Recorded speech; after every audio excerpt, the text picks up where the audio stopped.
দর্শক প্রীতি ও শুভেচ্ছা দিয়ে শুরু করছি আজকের এপিসোড। আপনারা দেখছেন দিনাজপুর সিটি নিউজ, কষ্টের জীবনের গল্প। আমরা এসেছি এমন একজনের বাসায়, উনি একজন প্রতিবন্ধী, উনার একটি হাত নেই।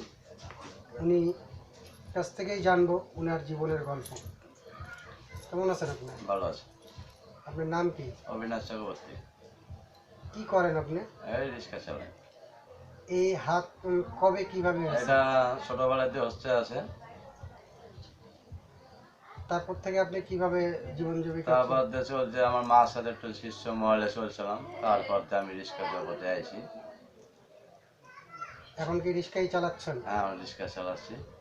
বিয়ে শাদী করছেন? হ্যাঁ, কতদিন আগে বিয়ে শাদী করছেন? বিয়ে শাদী করেছি ধরুন 8-9 বছর হয়েছে।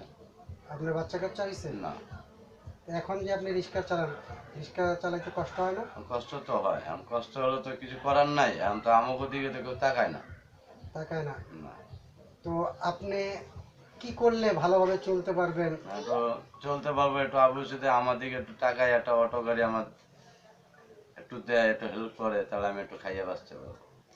তো আপনাকে যদি কেউ হেল্প করতে চায় তাহলে কিভাবে যোগাযোগ করবে? নাম্বার আছে, বলেন, আপনার নাম্বারটা বলেন। 0-1-7-8-22 আবার 2-1-5-2।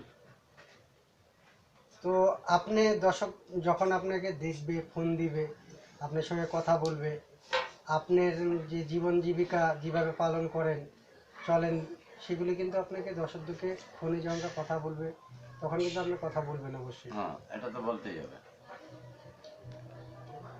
তো আজকের মতো এখানেই বিদায় নিচ্ছি।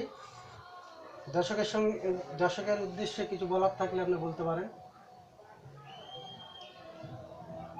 দর্শক, একজন প্রতিবন্ধী অবিনাশ চক্রবর্তী, উনি পেশায় রিক্সা চালান, ওনার একটি হাত নাই, উনি এইভাবেই রিক্সা চালিয়ে বেড়ান।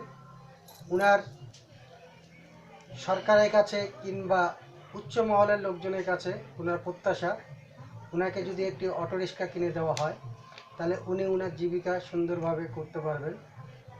আসছিলাম আমরা তার জীবনের গল্প শুনতে। আপনাদের যদি জীবনের গল্পটি ভালো লাগে থাকে অবশ্যই লাইক, কমেন্ট, শেয়ার এবং সাবস্ক্রাইব করবেন। এবং কেউ যদি তাকে হেল্প করতে চান তাহলে অবশ্যই তার সাথে তার মোবাইল নাম্বারে যোগাযোগ করবেন। আজকের মতো এখানেই বিদায় নিচ্ছি। আল্লাহ হাফেজ, ভালো থাকবেন, সুস্থ থাকবেন।